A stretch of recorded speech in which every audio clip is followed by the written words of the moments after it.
বাংলাদেশের শিক্ষার যে ব্যবস্থা বলা যায় এখন একটি জাতিকে এগিয়ে নেওয়ার জন্য সবচেয়ে গুরুত্বপূর্ণ বিষয়টা শিক্ষা। তো সেই শিক্ষার খাতে আমাদের অবহেলিত বলা যায়, যেটা দরকার সেটা নেই। কারণ একজন দেখেন প্রাইভেট বিশ্ববিদ্যালয়ের শিক্ষার্থী কিন্তু নিজস্ব ডিপার্টমেন্ট, যে ডিপার্টমেন্টে পড়বে, কেউ হচ্ছে সায়েন্সের মাইক্রোবায়োলজি নিয়ে পড়তে চায়, ফার্মাসি পড়তে চায়, তো এগুলোতে পড়তে গেলে তো তাদের ল্যাব প্রয়োজন। তো তারা চায় যে এইগুলো ডিপার্টমেন্ট পড়ে, বা সিভিল আছে, আর্কিটেকচার আছে, তো এইগুলো ডিপার্টমেন্ট পড়ে তারা কি করতে চায়, তারা হয়তো গবেষণা খাত করতে চায়, তারা হয়তো বা স্কলারশিপ, তারা হয়তো দেশের জন্য, দেশকে এগিয়ে নেওয়ার জন্যই তো এইগুলো ডিপার্টমেন্টের একটা ভূমিকা থাকে। কিন্তু বিগত কয়েক বছর দেখা যাচ্ছে যে শিক্ষা খাতে নেই বললেই চলে। তো এটার জন্য কিন্তু প্রভাবিত হয়েছে শুধুমাত্র শিক্ষার্থী না, শিক্ষকরাও কিন্তু প্রভাবিত করেছে। শিক্ষকরা কিন্তু সেই পরিমাণে গবেষণা করতে পারছে না। দেখেন বাংলাদেশের বাহিরে অন্যান্য দেশে কিন্তু শিক্ষা খাতে যে বাজেটটা দেয়, তারা কিন্তু গবেষণা করছে এবং প্রতিনিয়ত অন্যান্য দেশে কিন্তু গবেষণার জন্য যে পরিমাণে তারা পরিশ্রম করছে, শুধুমাত্র সারাদিন সকাল থেকে সন্ধ্যা পর্যন্ত পড়াশোনা এবং গবেষণা এই কাজে কিন্তু নিয়োজিত আছে। কিন্তু বাংলাদেশের প্রেক্ষাপট হচ্ছে যে শিক্ষার খাতটা আছে, এটা কিন্তু বাংলাদেশের নেই বললেই চলে। যার জন্য আমাদের মূলধারাতে আমরা বাংলাদেশে কোনো গবেষণার লোক পাচ্ছি না, ভালো কোনো যে কি বলে মানে শুধুমাত্র সরকারি চাকরিজীবীর দিকে যাচ্ছে। তো সরকার যদি বিশ্ববিদ্যালয়গুলোতে যদি আপনার শিক্ষা খাত যদি না বাড়ায়, তাহলে তো একজন শিক্ষার্থী বা একজন মেধাবী শিক্ষার্থী তো মূল্যায়ন হয় না। তারা তো বেশিরভাগই, তো এই থেকে বেশিরভাগই কিন্তু বাংলাদেশের বাইরে কিন্তু অনেকে চলে যাচ্ছে। বাংলাদেশের বাইরে চলে যাওয়ার আরেকটা ভূমিকা কিন্তু এই যে শিক্ষা খাতে না বরাদ্দ না দেওয়া, এবং তারা বাইরের দেশে পড়াশোনা করতে যাচ্ছে।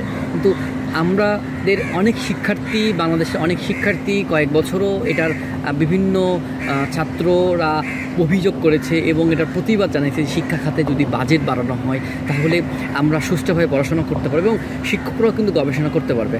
আর গবেষণার যদি না হয়, একটি বিশ্ববিদ্যালয়ে যদি গবেষণা না হয়, সেক্ষেত্রে ওই বিশ্ববিদ্যালয়ে আসলে পড়ার কোনো মানে ক্যাপাসিটি নেই। কারণ একটি বিশ্ববিদ্যালয়ের স্টুডেন্ট, আমরা যারা স্কুল কলেজ পড়াশোনা করে আসছি, স্কুল কলেজে কিন্তু আমরা পুঁথিগত বিদ্যা জানি যে সেমিস্টার আমার ফাইনাল পরীক্ষা হবে, দেন তারপরে আমার ফাইনাল পরীক্ষা শেষ হয়ে যাবে।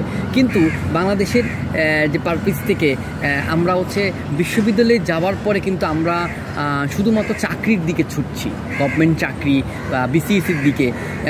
কিন্তু আমাদের যে গবেষণার যে প্রয়োজন, একটি গবেষণা হয়ে গেলে একটি বিশ্ববিদ্যালয়ে গবেষণা থেকেই কিন্তু দেশের অবকাঠামো হবে।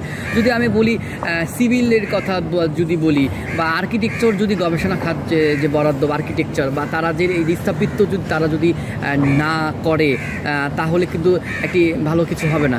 আবার যদি বিজ্ঞানের হিসেবে যদি আমি বলি যে তারা যে মাইক্রোবায়োলজি বা হচ্ছে ফার্মাসি, তারা যদি এগুলো কাজে যদি ফোকাস না আসে, তারা কিন্তু হবে না। এবার আরও বেশি আমার কাছে মনে আরও বেশি হওয়া উচিত, কারণ গতবারের থেকে কিন্তু এবার শিক্ষার্থীরাও কিন্তু বেড়েছে।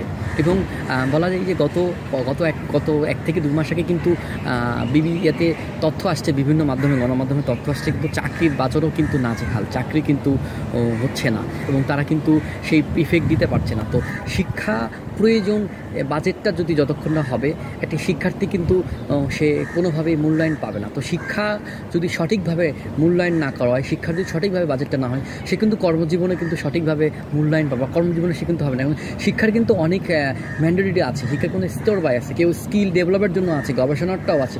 সো শিক্ষার গতবারের থেকে আমার কাছে মনে হয় যে আরও যদি দ্বিগুণ করা হয়, সেক্ষেত্রে সকল শিক্ষার্থী এবং শিক্ষার যে অধিকারটা সবাই সমানভাবে পাবে, কেউ আসলে বৈষম্য হবে না।